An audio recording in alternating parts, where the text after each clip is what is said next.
You're listening to a Roddenberry podcast. You're listening to Mission Log the Orville, an episode-by-episode discussion of the adventures of the crew of the USS Orville.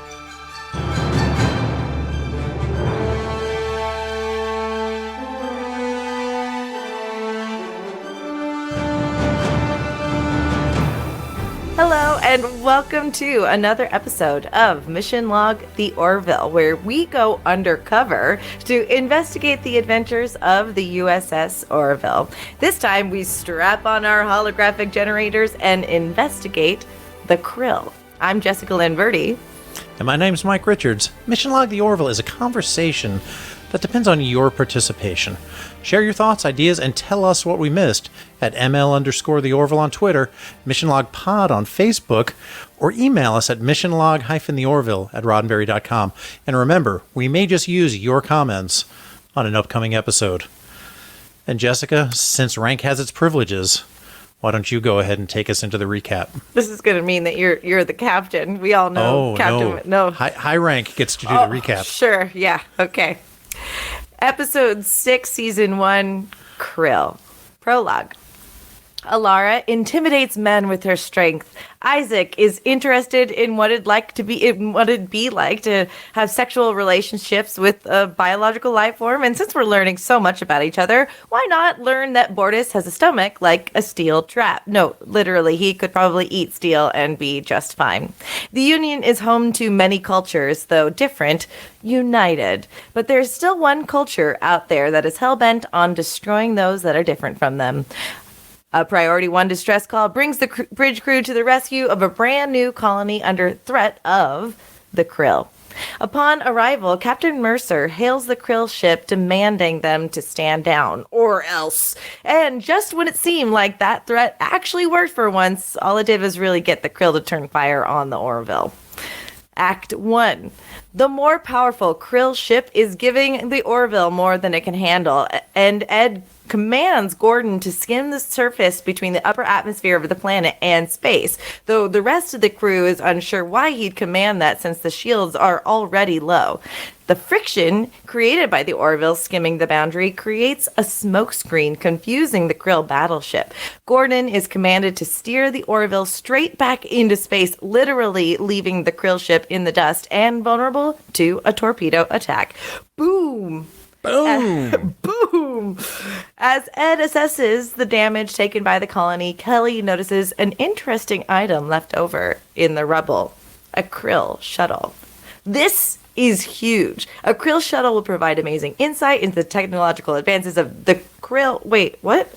Okay, sure, dismantling the ship is one idea, but why not use it on a top-secret mission to infiltrate the Krill in order to steal a copy of the Ankana, their sacred text that basically gives them the divine right to destroy anything they see as inferior when it comes to their religion?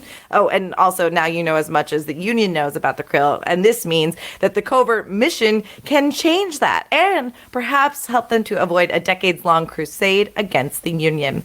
Ed and Malloy are the perfect men for the job, primarily because they are the only men that are there, and time's of the essence. Act 2. Just as the Orville is about to enter Krill space, Kelly, Bortus, and Isaac are taken by surprise as a hostage Ed Mercer is being held at gunpoint by the very enemy he is meant to impersonate. The Krill asks which one is Bortus and quickly turns the gun on him when he makes himself known. He threatens Bortus with his weapon by asking him to eat it. Ha! Gotcha! Looks like the miniature holographic generators are more than convincing to infiltrate the real Krill. And they're off, set to the tune of Midnight Special by Creedence Clearwater Revival. Ed and Gordon intercept a Krill destroyer before they can settle on some new monikers settle on some cool, Krill monikers. But they saddle on their disguises and approach. They pass the first test and are granted permission to dock. They are warmly met with armed guards and escorted to the captain. When greeted by the captain and the priest, who have cool Krill names, they introduce themselves as Chris and Devin. Chris and Devin shared how it came to pass that they were spared from the battle with the Orville and their super skilled pilot, but High Priest Sazaron does not seem to be convinced. The captain hints at a current mission on their crusade, but is interrupted by the bell calling the Krill for religious services.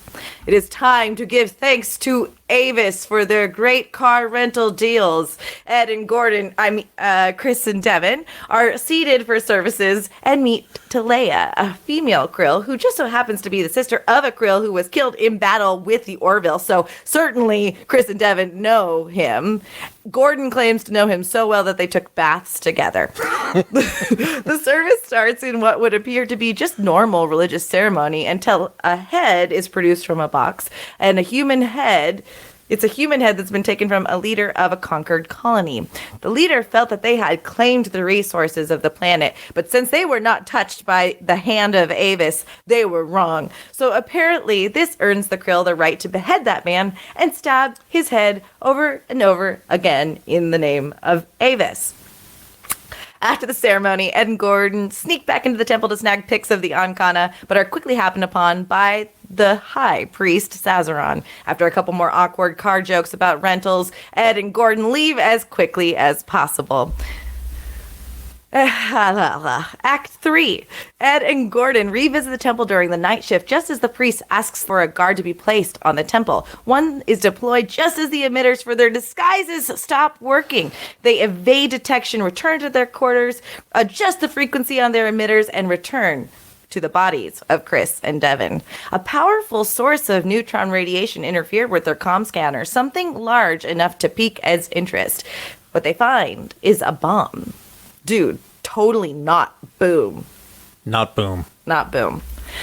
Act 4. This is a planet-ending bomb, and Ed needs to know more. How? Well, Talea, and a good helping of Krill cooking. Worms. We learn from Talea's grief that her faith has been strengthened since the death of her brother, that which is not of Krill is without a soul, and thus further proves that the Union is deserving of destruction, especially when it comes to the bombing of Rana 3. Ed presses further and hopes to understand how the bomb works. It's capable of destroying a continent within minutes, and Rana 3, being a farming colony that has no defenses, makes for an ideal testing site for the bomb. As far as Ed is concerned, the mission has changed. They don't have enough time to warn the colony of the impending attack, so instead Ed and Gordon concoct a plan to detonate the bomb on the Krill ship instead. Gordon rightly points out that their mission was to find a way to create peace between the Union and the Krill, but now there isn't much of a better choice. Act 5. As Ed and Gordon step out to find those tools they need to execute their plans, they are headed off at the pass by Talea, who asks if they could take a few minutes to speak to her classroom full of trainees that just so happen to be children. Cute little Krill children, too. Super cute Krill children. They're asked normal questions like, how many humans have you killed? Do humans have souls? Normal things. Ed and Gordon dip as quickly as possible. This complicates things. Blowing up a ship of merciless adult Krill, that's fine. Killing young Krill, not so much. Koja, a young Krill trainee, follows Ed and Gordon to their quarters to ask more questions about the humans. This time, where is Earth, and why do they look different from the Krill? Remember that useless piece of information, the fact that clouds covering the planet is the reason that the Krill are pale and susceptible to ultraviolet rays? I don't, because I deleted that from this recap. Light bulb! Koja is once again ushered out by Ed in favor of a new idea to stop the Krill from releasing the bomb by boosting the UV end of the spectrum of the lights on the ship in order to essentially burn the Krill to death. The children can be spared if they blow out the lights in the classroom. Act 6. Ready, set, execute. Gordon wires the power to surge in 10 minutes, and Ed goes to hold the classroom hostage to make sure they don't escape anywhere to the rest of the ship. Gordon is stopped by the priest, who discovers that he has a Union device on him. Despite claiming that Gordon is a human cosplayer, he's searched and the emitter is discovered. With the press of a button, Gordon's disguise dissolves, and the priest sets the ship out to find Chris. In an attempt to keep the children where they are, Ed is prepared to answer all of their questions now, but realizes that Koja is not in his seat. Something about wanting to look at the stars or something. Ed destroys the lighting and communication system in the classroom just as the alarm sounds to detain Chris. And Talia asks Chris what the matter is, and Ed invokes the honor of her brother to listen to him. To keep the children in the classroom, Ed invokes the honor of her brother to listen to him, to keep the children in the classroom at least until he returns. And she agrees. The clock is ticking, and Ed leaves to find Koja.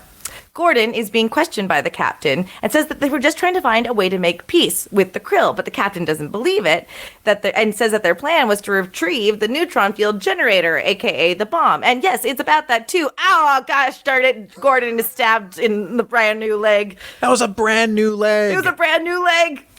The Krill destroyer enters the orbit of Rana 3, and Gordon begs for their lives to no avail. Act 7. With no time to spare, Ed finds Koja, who is trying to find Earth on a telescope. Ed grabs Koja by the hand and runs him back to the classroom under heavy fire from the Krill in the hallways. The captain orders the bomb to be fired, and it is. Time runs out. The UV is boosted to max, and all the Krill aboard the destroyer are burned to a crisp, like the space vampires that they are. Gordon is pretty badly sunburned, but that doesn't stop him from being able to destroy the bomb with torpedoes before it hits the planet.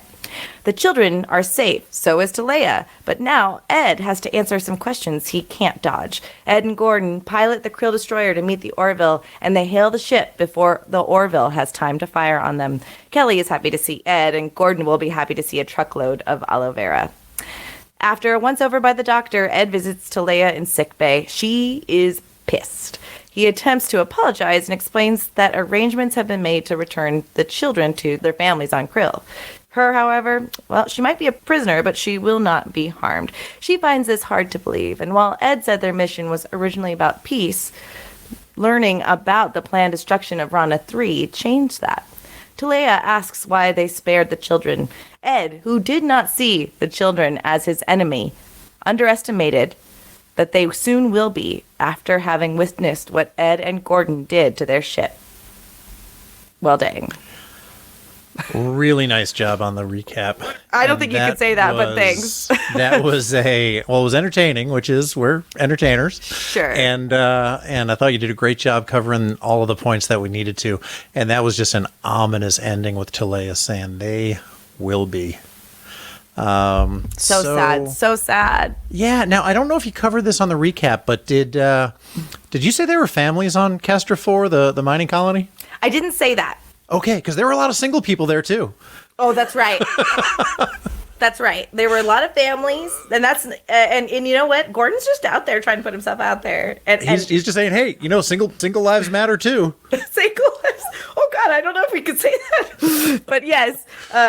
Listen, if Gordon has the same mother that I do, then she would be asking. Literally, I was on a plane yesterday, and she said to me, you should put yourself out there on the plane. You'll never know who you're going to meet. It's like, sure, it might meet a nice passenger sitting next to you. Maybe a nice pilot. No.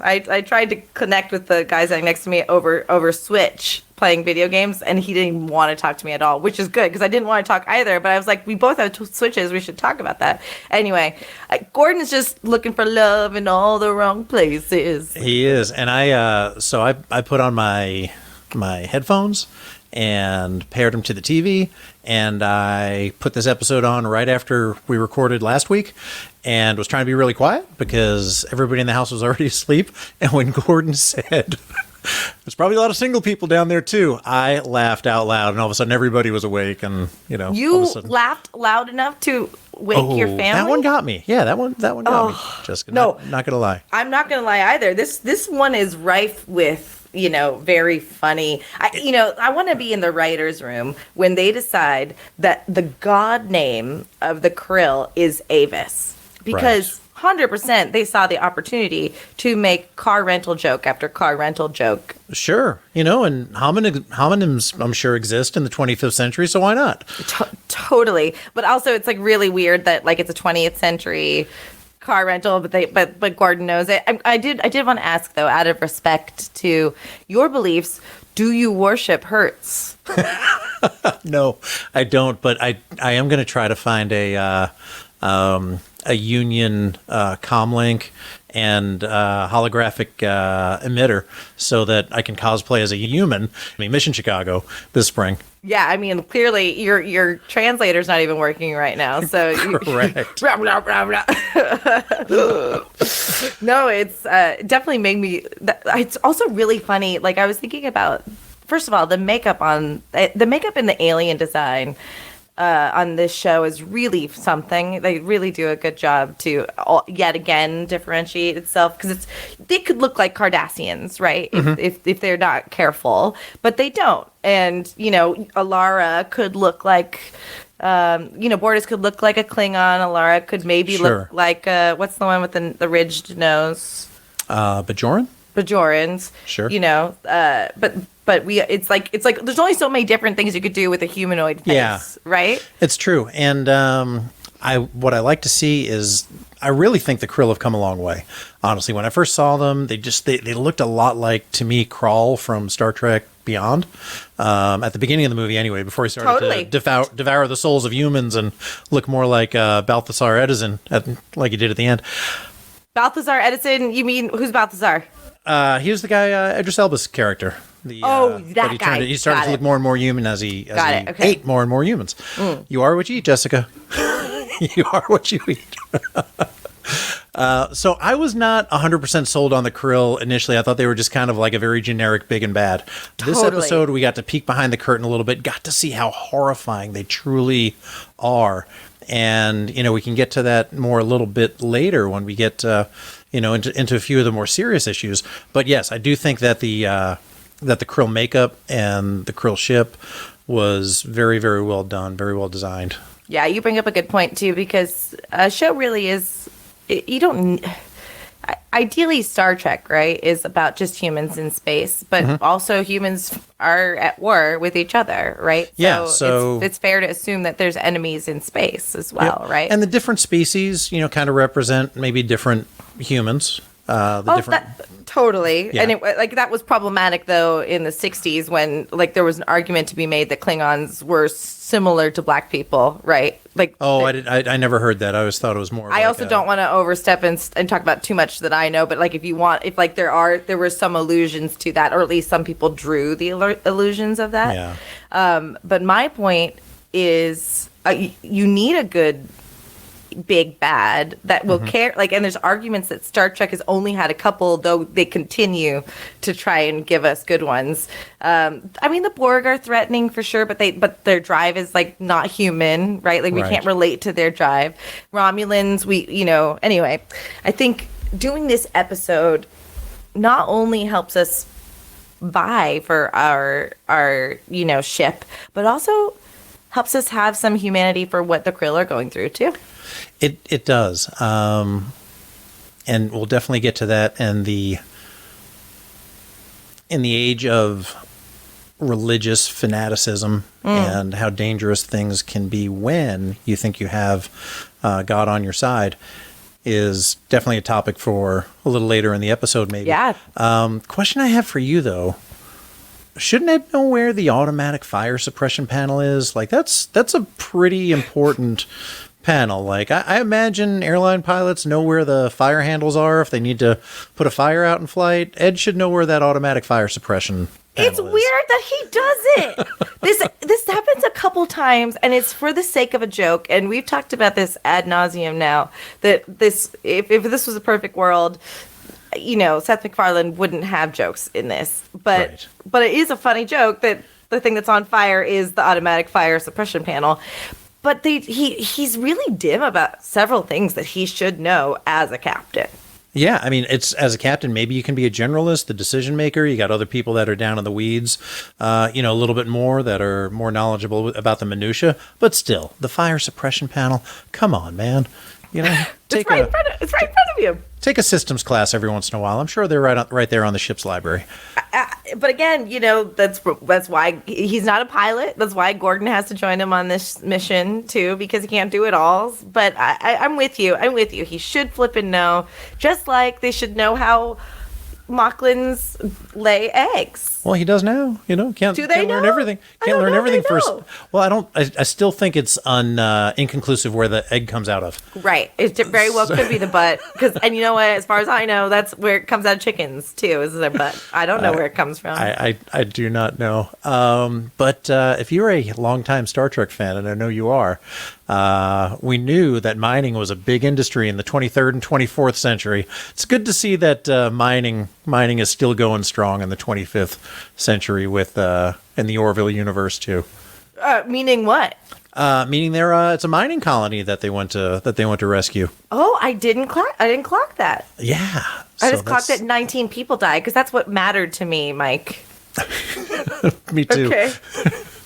I'm more interested in how my mining stock is going to do in the 25th century. Totally fair. You're trying to build that generational wealth. Sure. Castor 4 mining colony. So. Well, I think it's interesting too because, and this is something we can talk about a little bit more, and we will, as we talk about like actually what drives the Krill, but resources are still really important to colonies. We see the farming colony. This is a mining colony, and the Krill feel like they are, not destined, but like allowed to have all the resources they deserve. So, how are we expanding it, and at what rate are we not getting resources, and are we like still like sucking planets dry? I'm really curious about that. Well, I am as well. I mean, resources I think are always going to be finite. Right. And the availability of those is going to be subject to effort to mine them and get them out and get them into production.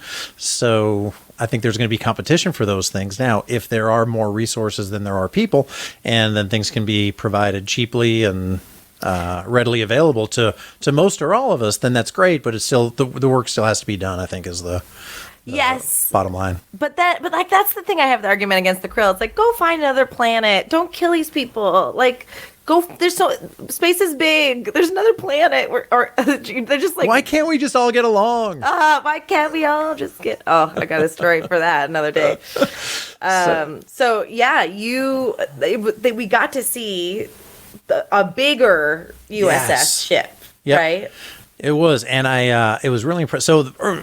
Beginning episode, Old Wounds, episode 1 of Mission Log the Orville. If you haven't listened to it, go back and listen to it and hit like and subscribe and follow us on your favorite podcatcher.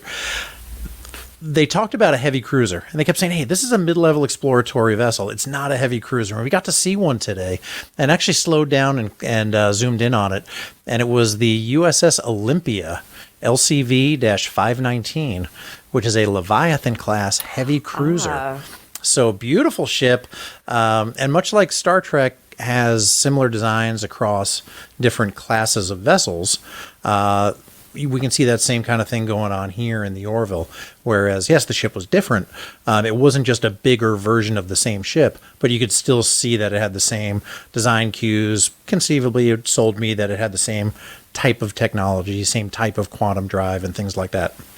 Yeah, I think it was also helpful for me as a viewer to just get a sense of how big the ship is in comparison. Because also remember when we saw If the Stars Should Appear, how gigantic that was, the size of New York City, that ship. Oh, the Generation ship? Yeah, yes. That was tremendous. So, like, how big is this ship? I was in Philly yesterday, and I got to drive past the Delaware, and the guy that was driving me was like, those are old dinosaurs, and they were just like old boats, big ass boats just sitting there from a bygone era. And I guess the presidential boat, which is the equivalent to Air Force One, was just sitting in the Delaware port there. Oh, wow. It was fascinating. But that kind of, I just realized that I know there are big boats, but unless you see them, you just don't realize it. Yeah. You just don't think about it. And you know what else the USS Olympia had on it?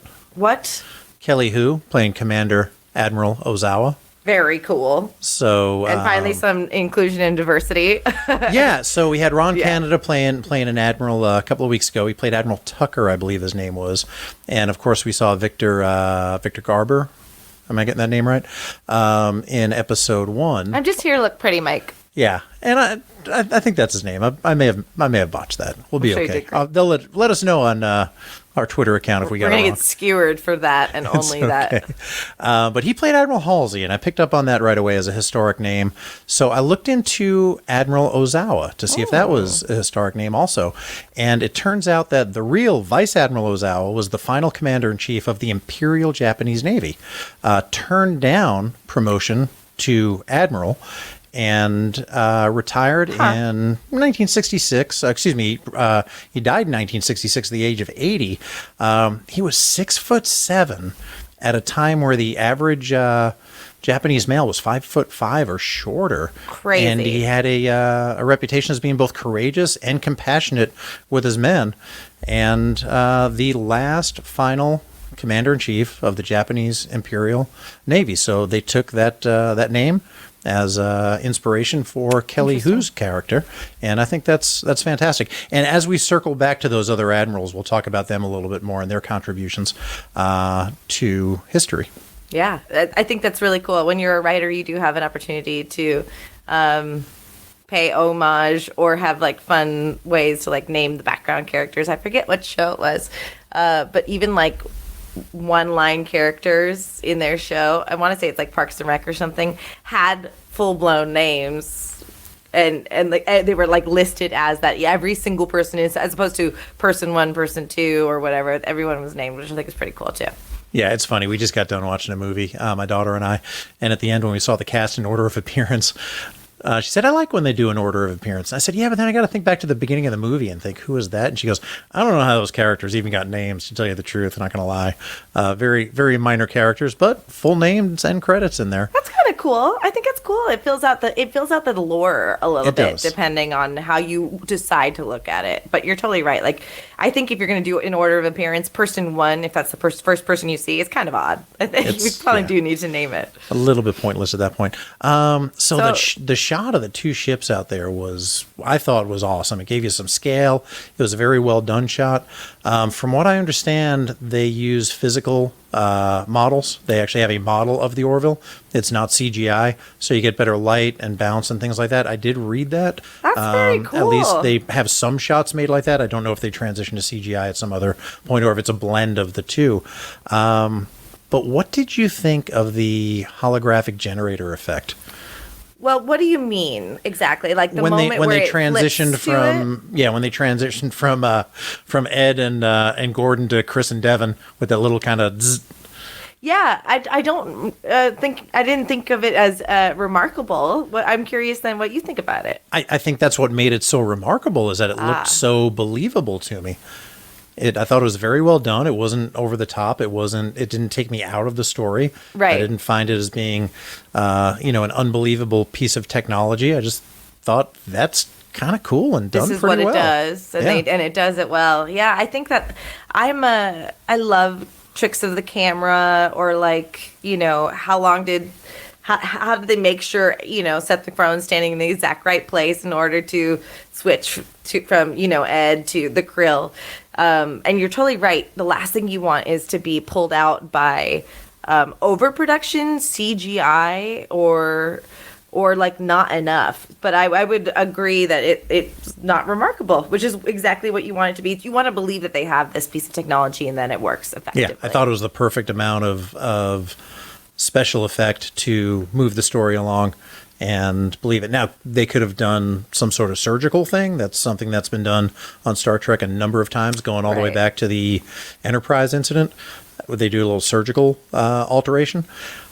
But they didn't need to. They just had this little holographic generator. I keep wanting to call it a holo emitter, but I'm trying to use the correct names for the Orville. But they called it an emitter. It's confusing. Don't get me wrong, but yes, if they had done it surgically, we wouldn't have gotten the tie-in to how they figured out about the bomb. So this is a really well written episode in that fact that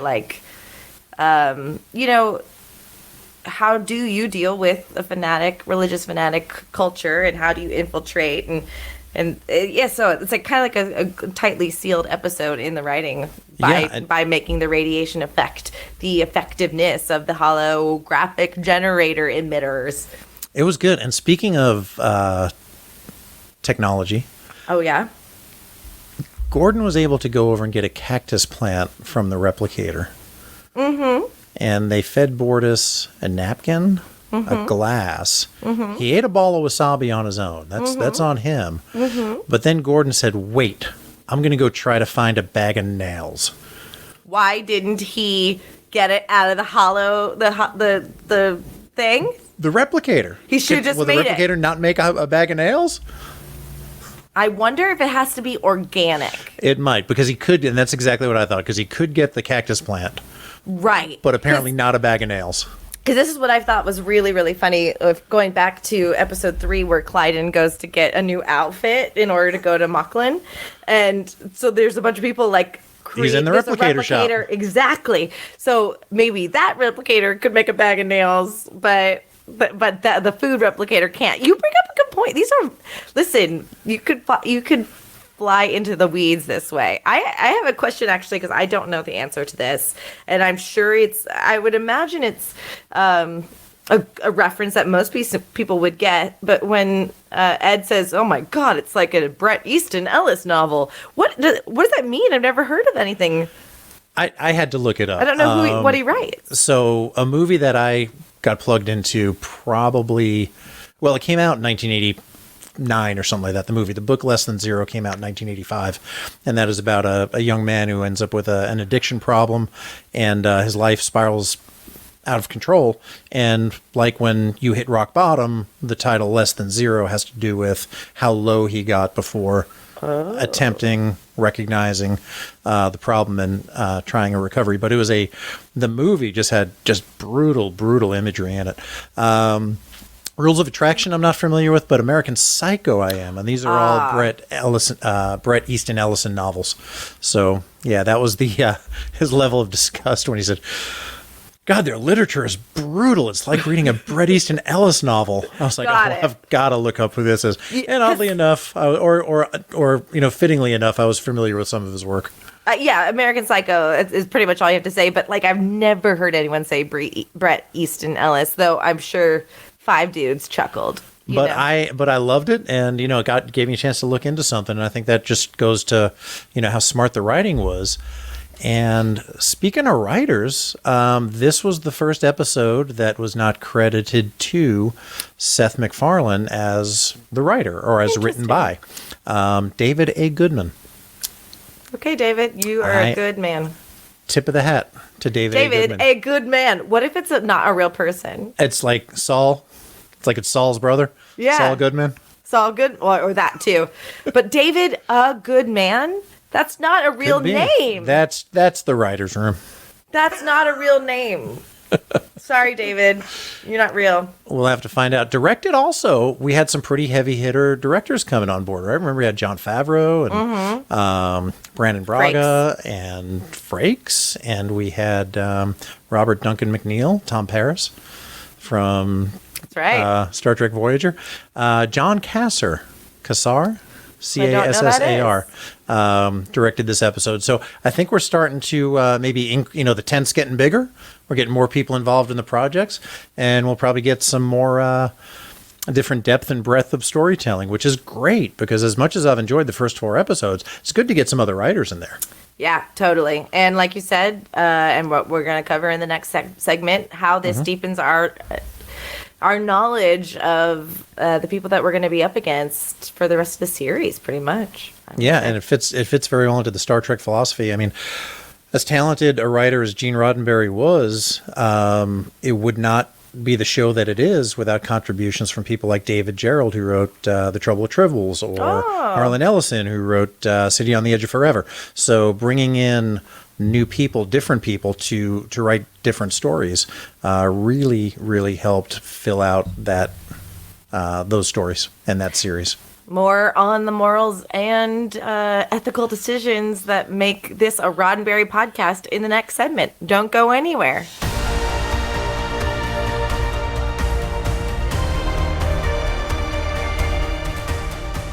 Okay, so we have come to the part of the show where we're going to explore the big ideas of the episode Krill before discussing the messages, morals, and meanings. And we're going to see if they align with the Roddenberry Star Trek philosophy. Are you ready, Mike? I am born ready. Very good. So we have a lot of fun in the first part of the episode, and, the Orville is tailor-made for that, right? It has its light moments. It also has some production things that we can either admire or talk about. But I want to get into Ed's leadership style a little bit during the crisis, during the battle at the beginning with the Krill. He asks Gordon, can you skim the surface, kind of right on the edge right there? And Gordon has his concerns. He's like, yeah, I can do it, but it's going to make a lot of friction. He was like, okay, can you do it? Gordon says yes. All right. And then he says, Bortus, can you launch plasma torpedoes? And he was like, yeah, but if we launch them all, it's going to leave us defenseless. He was like, don't worry about that. Can you do it? So there are times when you can lead by committee, right? Right. Everybody to the conference room and let's talk this out, right? Usually you have a lot of time. There are times where you just don't have that kind of time. There are times, Jessica, where we just don't have the time to be talking about time. It is not the time. This was one of those times. Okay, they did not have the time. So at that point, you've got to sort of rely on your position as the captain, as the commander, to make kind of a unilateral decision. But a couple of things have to be in place before you do that. One, you have to have the trust of the crew, right? And number two, you've got to be right. Like, you've got to get this one right if you're going to do that, or else they're not going to trust you again. Or they're going to be dead. Yeah, or they're going to be dead. So in this case, without question, Gordon and Bortus both complied with his kind of unexplained, unorthodox request, and it worked. And had they questioned him again, and maybe again, they would have run out of time, they would have gotten killed. Right. But it was that trust that was built up that did it. So you may say, well, did they trust him, or were they just following orders? And there's a couple of reasons why people follow orders, I think. One is trust. The other is fear, right? You get afraid you're going to get in trouble, or maybe court-martialed or arrested or kicked out or fired or lose your job. In this case, I think all that groundwork was put in place where, even though I don't have time to explain myself right now, trust me, do this. And they did it, and they answered, and it worked out great because there wasn't time to explain his decisions. And I think that was fine. I will say this too. There's nothing better to assuage fear than when someone else has an idea too. Yeah. He's not giving them enough time to stew on the fact that there's a problem, and he was already being given the information.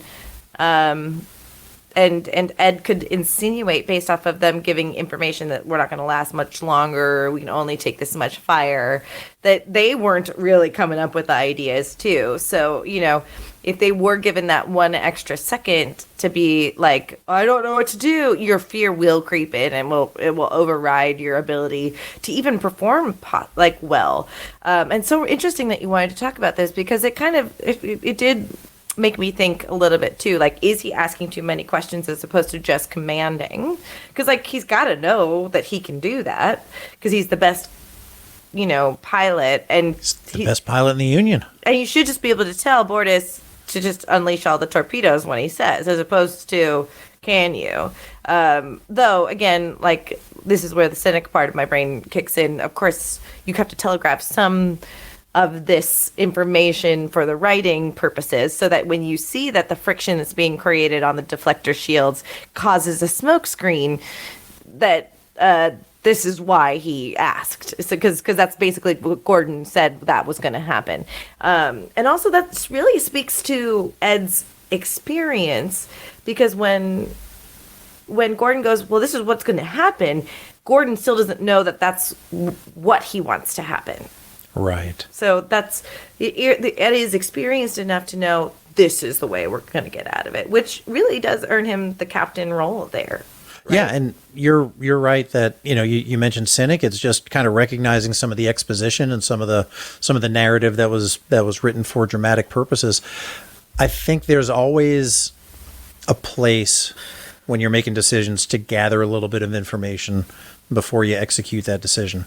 And there was just enough time to say, hey, can you do this? He said yes. He asked Bortus, hey, can you do this? He said yes.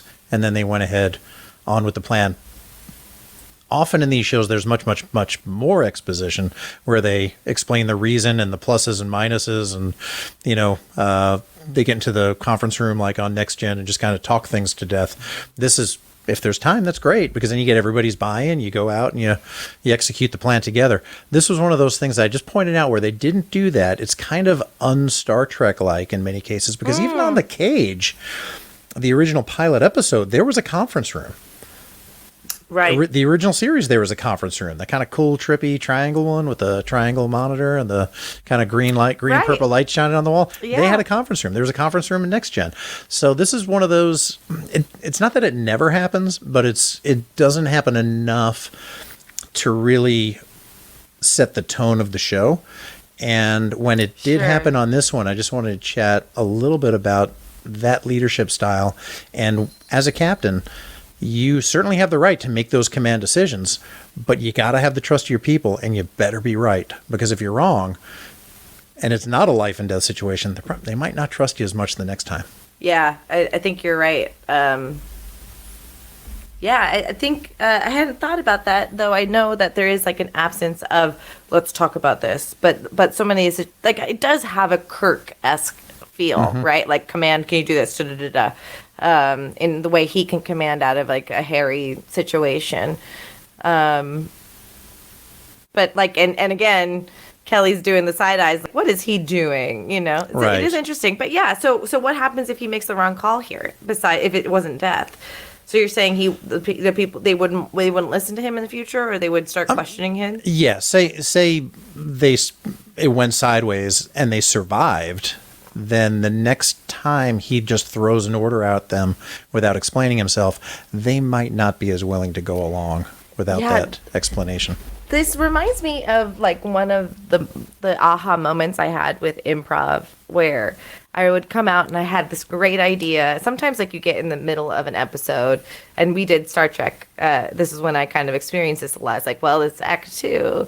Something bad's got to happen, but then we got to resolve it. And you can't just say you're on the holodeck, because that's a cheap way to get out of it, So how do you solve a problem, or like what happens next? So you're really supposed to be in the moment and creating, but at a certain point, a narrative's got to happen and you've got to find a solution. So every now and then I'll be like, I have this great idea. And I would come in real ham-fisted with it and be like, you do that, you do that, you do that. And then that stopped being fun, because really what I was doing was afraid that if I didn't telegraph my idea right away, then someone was going to take that idea out from under me. However, if I had done it in a more artful way, and again, this was like as I was learning improv, had I done it in a more artful way, we would have gotten story out of it, and maybe even a better solution.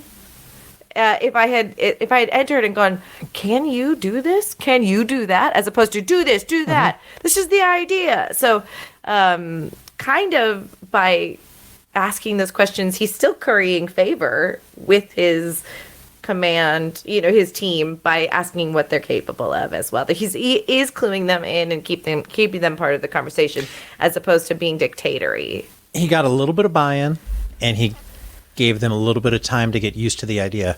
Yeah. And the more time people have to mull over change or to mull over a new idea, the more accepting they are of it, even if it's just moments. That's interesting. I didn't know that, but that makes so much sense with regards to human nature. Yeah, there was a study I just heard about the other day. They gave kids in college a choice of what they wanted to do, whether they wanted more time to get an assignment done or they wanted their grades back quicker.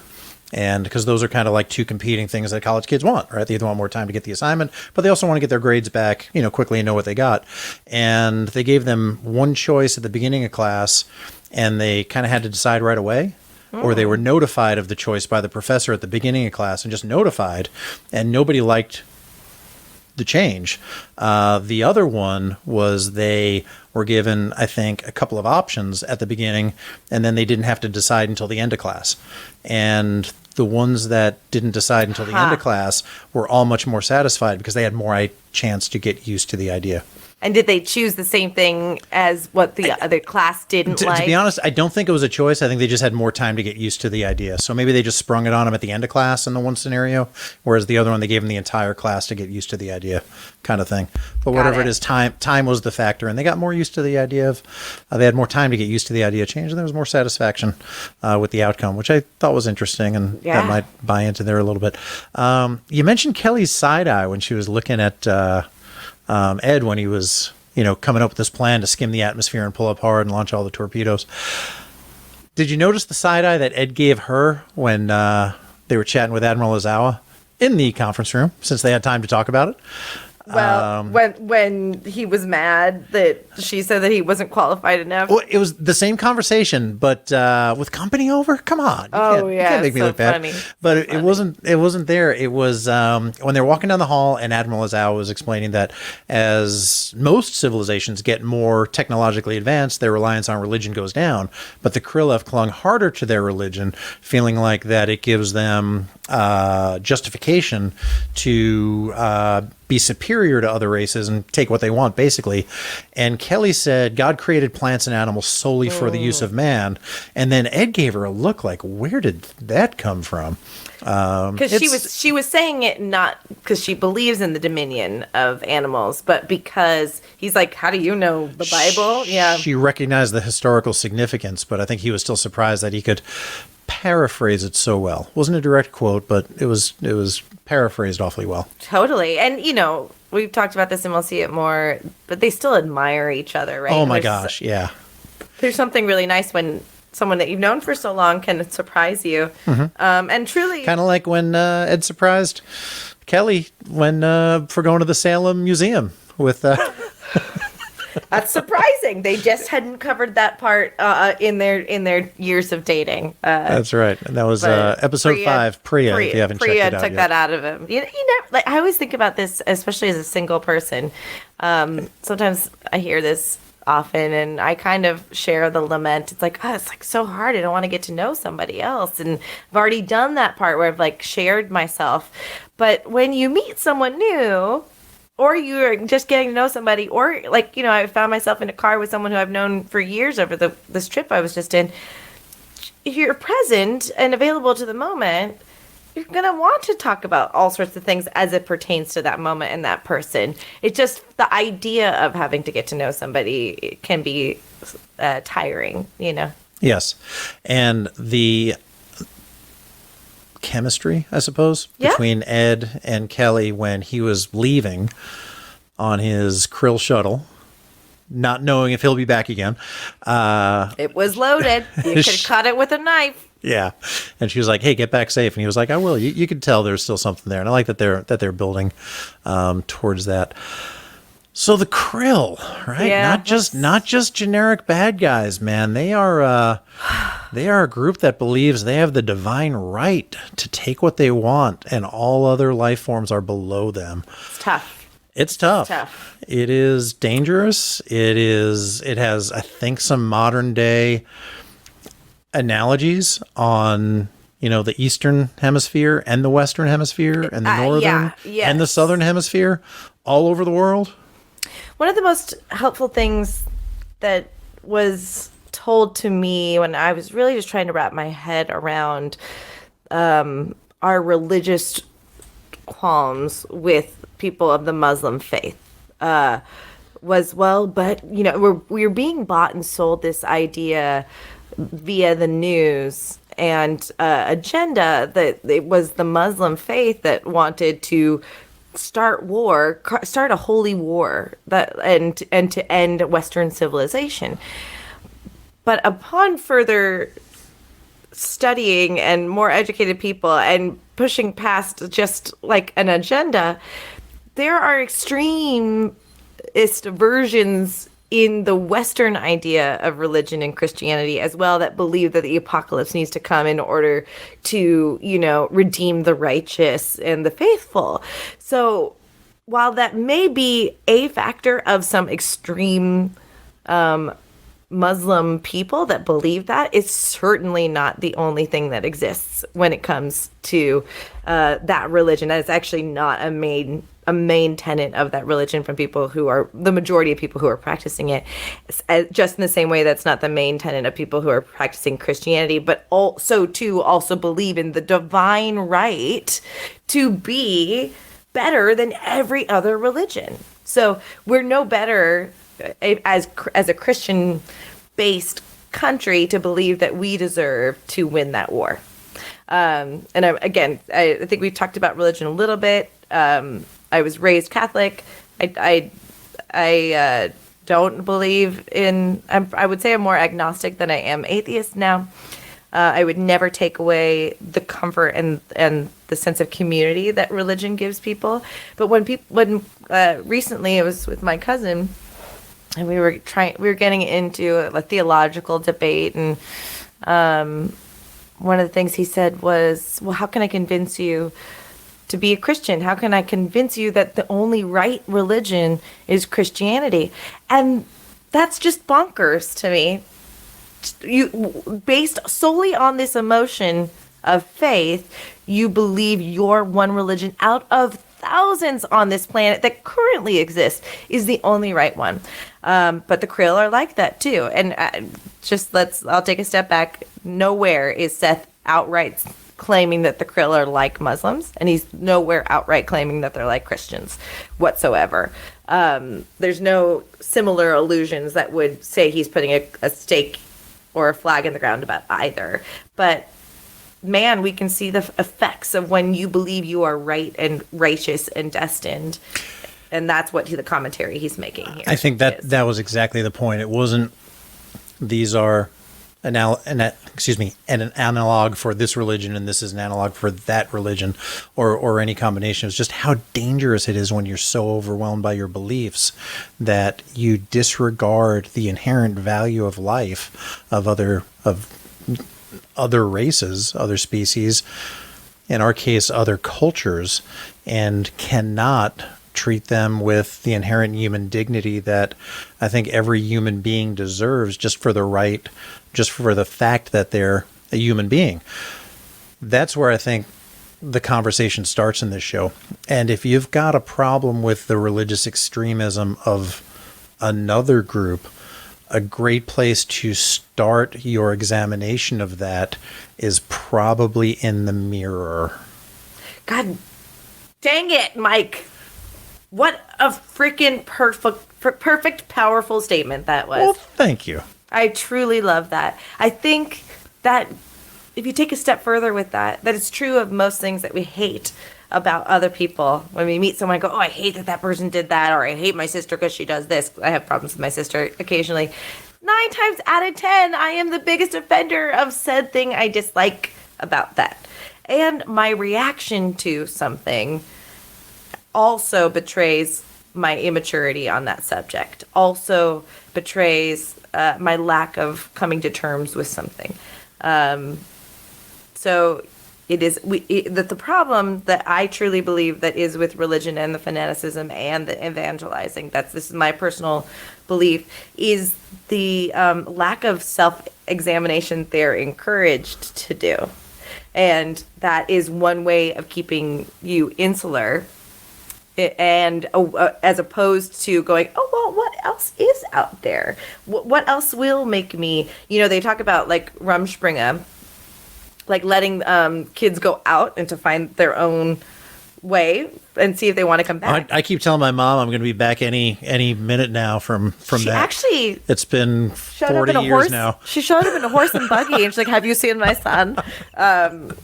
But well, you're doing very well. What it's meant to do is not give them a taste of freedom. It's meant to isolate them even further because they're going out into the world completely unaware.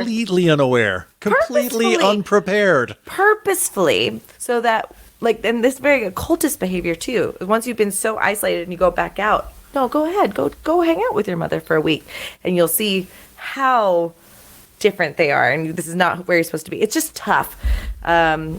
And so, too, as someone who doesn't practice a religion, the onus falls on me to question why.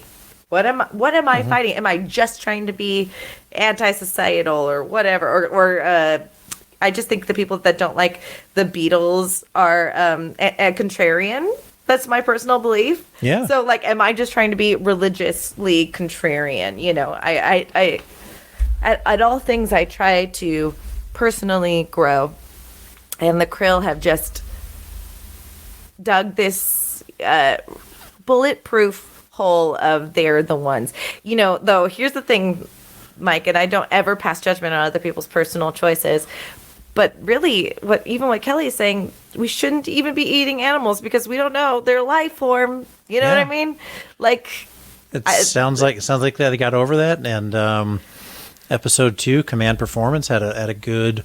I think we had a good conversation about animal rights, and just how beneficial it is to kind of rethink the way they're treated. Totally.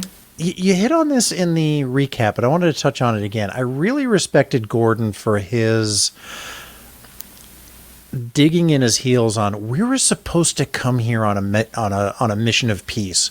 We were supposed to come here to learn more about them. When they uncovered that Krill weapon, do you think they made the right decision to take action? It's so hard to say. But you're so right that they didn't have a lot of time. They didn't have a conference room, to your earlier point. They also were trying to find different solutions, and they did to some extent, right? As opposed to just detonating the bomb. They found a different way to kill them, right? Right. And save the Krill children. Which wasn't part of the plan until they knew that they were Krill children, because they were just going to blow it up, right? Which then it did have to have an alternate way. But had they taken 2 more seconds, what would have happened if they had revealed themselves to the captain? Probably not so good things, but there were a couple different things that they could have done, maybe. Or escaped or something. And I know they said they didn't have enough time to do that, but all is fair in love and war. Did they do the right thing? It's really hard. I think they did what they thought was the best thing in the moment. Yeah, they did speak about this, and Gordon said, we came here on a mission of peace, and Ed said, you got a better idea? I'm all ears. But 100,000 people, 100,000 innocents on a farming community, single people and families, I'm sure, that were going to get killed. I think they had to take action. I don't see Kirk or Picard killing the entire crew complement of the Krill ship. I think they would have found another way. Yes. I think they just would have found another way to show that there's a third way.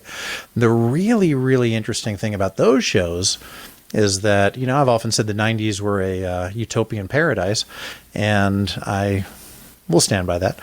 In some ways, not so much in others. Had more to do with the phase of life I was in, and the 60s certainly had their problems as well. I said it tongue in cheek.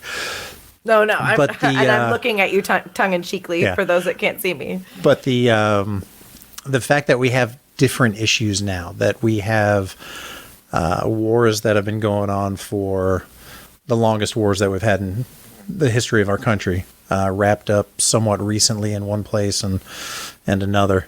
And are we creating new generations of enemies? Are we creating more problems down the line than we're fixing when we do things to prevent short-term or medium-term problems? Are we creating more longer-term problems? I think those are the questions that were raised in this episode, and the reason that they were raised is because they did spare the children and not spare anybody else. And I think that was a very, very smart question to ask. In some ways, if it is a direct allusion to what we're dealing with in our conflicts right now, they even handled it better than how we're handling it, as opposed to having, guys in Arizona, drive drones and go, oh, I think this is the right place. Let's just bomb a wedding, or let's just kill the guy that we think is the bomber of that, and instead just kill a completely innocent. So, in some ways, this is an easier story to tell in that we see them trying to do the right thing by saving innocents to some extent. But you're totally right that it's conveniently written that the Krill kids didn't have their parents on the ship because it's conveniently written that way. Because otherwise, it's just even doubly cruel. Yeah, right? It just created a bunch of orphans. Yeah, totally. So it's convenient that that's not yet another thing that they're dealing with. But it's the trolley problem in some ways. Yeah. You would, I think anyone in their right mind would make the argument that 100,000 people is more valuable than, a crew of 300. But based off of what? Well, I think in this case, based on the actions of the people that would do those 100,000 people harm.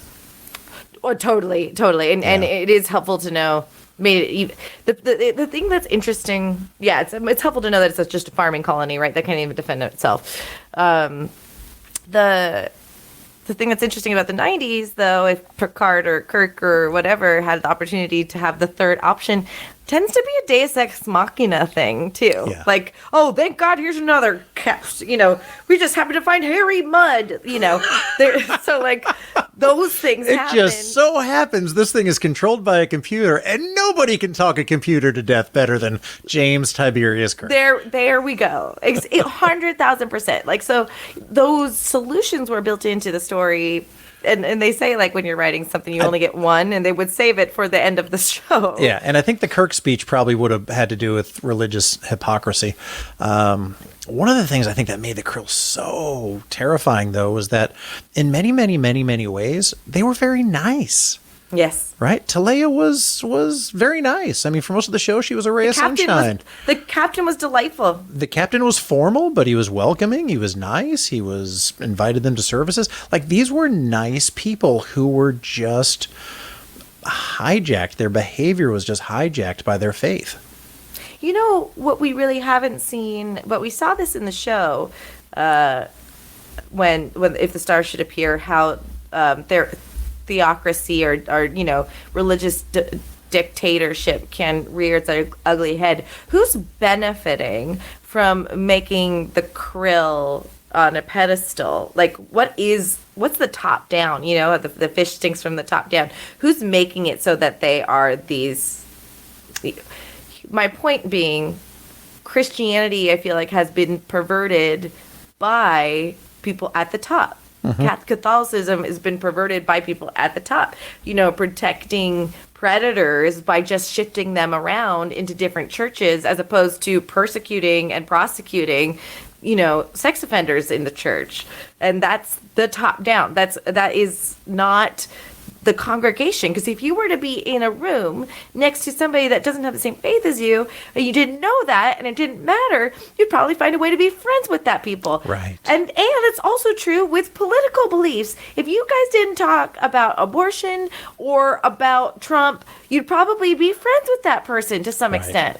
So who does it benefit to galvanize these people? And that's my point. My overarching point is it benefits the people that are in control of our worlds to make people think this stuff is important.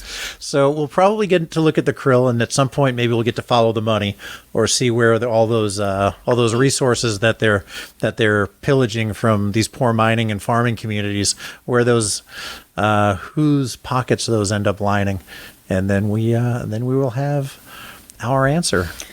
We might need to do a supplemental on this episode. It's so complicated. There's so if you have any religious background, you know how you can feel so self-righteous, and if you find, and you can also be a horrible person and find the justification if you look in the Bible hard enough. The KKK finds justification for their actions in the Bible. I know. So Seth has really done a good job by and David, a good man, the writer of this episode, has done a good job of just making They should just called him David Goodwriter. David Goodwriter has given us opportunity to just reflect a little bit on that. And sometimes it is easier to see these stories allegorically as opposed to just going, look, Christians and Muslims fighting, blah, blah, blah, blah, blah. It's sometimes helpful to see it play out on a screen and kind of make us think about it later. So hopefully that's what's happening. So what'd you pluck out for messages, morals, and or meanings? Yeah, I think it's actions have consequences. Yeah. Unintended consequences most of the time. But I didn't see that you wrote that. I didn't steal it. I didn't mean to steal it from you. Oh, no, I just thought that was yours. Nope, I plucked it out of nowhere. Actions have consequences. Yep, and they do. And in times of war, it seems like they often have unintended consequences. Because no plan in wartime, I've been told, survives the first shot. And then you just don't know what's going to happen after that. I loved the way the mission started, which was seek first to understand, then to be understood. I don't know how long they thought it was going to take them to photograph that book. But that was going to take a long time. They didn't know what the encounter looked like, though. They didn't know what it looked like. Why didn't they just try to steal it? just take it and run to the shuttle. Why? That's all they had to do. That's all they had to do. Because they had to fill 48 minutes. That's all they had to do, Mike, because they didn't know how big it was. It's just that I just needed to boop, and steal it and take that knife that, stabs beheaded people. That's all they needed to do. But yeah, but what's interesting is they had an opportunity also to show humans having souls and doing a good thing, and they didn't. And they also had an opportunity to get through to the kids, and they weren't able to do that. But there were some curious kids that wanted to know more about humans, and boy, what a great opportunity that would have been for them to understand each other. It's another example to go back one step. And I know we have a long episode here, but that's indoctrination. Those kids are just interested in humans, and some things aren't adding up. And that they're asking, do humans have souls? Yeah. Why How do they build ships? How do they speak languages? How do they do this stuff? You have to teach this stuff. You have to teach hatred. You have to exemplify hatred. You may not realize you're teaching somebody to dislike another person, but your actions betray it. And a quick example I'll give is when I served at a restaurant for 8 years, I'd be waiting on families after they come to church. They come to our restaurant, and they have family of 10, and they have 4 kids, and each kid down the line, say please, say thank you. The parents are telling the kids after they're ordering their meal, I want pancakes, say please, say thank you. So they're yelling at their kid mid-motion to say this, the safe, not the safe word, the magic word. And then I would go to wait on the parents. And they didn't do it, did they? And they didn't do it. And that's how the kids never learned to do it. Why would they? So, yes, they're getting indoctrinated literally in a classroom here, but I really do personally believe in be the change you want to see in the world. And I live by that as much as possible. And yeah. So when I was looking into this episode, and I did a little bit of research, and I found out that the International Committee on the Red Cross, which we're all familiar with the Red Cross, right? Humanitarian. It's kind of like a planet-wide peacekeeping and humanitarian armada, if you will. Sure. And they interviewed 16,000 people between 20 and 35 who lived in regions of war and others that were in peace. The project was called Millennials on War, as in what are the opinions of millennials on war. They said quotas on age, gender, region, and the type of settlement or community they lived in order to ensure that the sample represented the millennial population kind of all around the world. And they found that over 50% think they'll see World War III in their lifetime. Over 50% think there will be nukes launched in the next 10 years. Now, this was a 2019 study. So that's now we're down to 8 years. There is an erosion of basic human values that have been enshrined in things like the Geneva Convention among these folks. So treatment of prisoners, the validity of torture, things like that. There's an erosion of the shunning of not wanting to do those things among these folks. So the Red Cross came up with some calls to action. Number 1, do not use dehumanizing language when referring to people you don't agree with or understand. Words like animals that we've heard people call other people in recent memory. Yeah. Do not use dehumanizing language when referring to people. Engage, listen, and empathize more. Take action once a day, once a week, or even once a month to break out of your bubble and engage. You're welcome, Norm. without prejudice with someone whose views you disagree with. Engage with people whose views you disagree with. It may seem like a small step, but that willingness to engage with all sides of an argument with people you don't agree with or understand is critical for the future of humanity. And I think that was the key lesson I took away from this. Seek first to understand other people before you raise your voice and demand to be understood yourself. I think you nailed it. I think I'm grateful for your insight in order to walk away from this episode a little bit better educated. As I am grateful for your insight to walk away from this episode, hopefully a better human being. I will say I'm grateful that we can get along on so many topics and share similar ideas, but I know about you that if you were to come across somebody that you don't agree with, you would do your darndest to understand them, Mike. I would try my hardest. I know that. Yeah, and sometimes you're fighting your instincts to do it, It's like, I know I'm stubborn. I know I'm pig-headed. I choose not to be stubborn and pig-headed today. That does it for Mission Log the Orville. We are produced by Roddenberry Entertainment. Executive producer Rod Roddenberry. Our website and your opportunity to comment and connect with us is podcast.roddenberry.com. Join us next time on Mission Log the Orville as we discuss Majority Rule.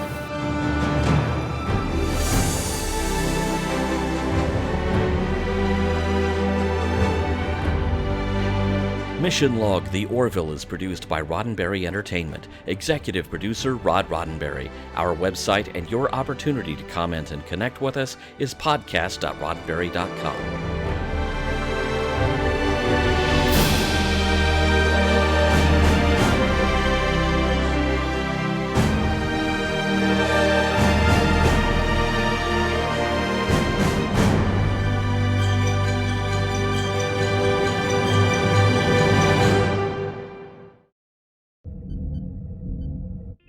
This is a Roddenberry podcast. For more great podcasts, visit podcast.roddenberry.com.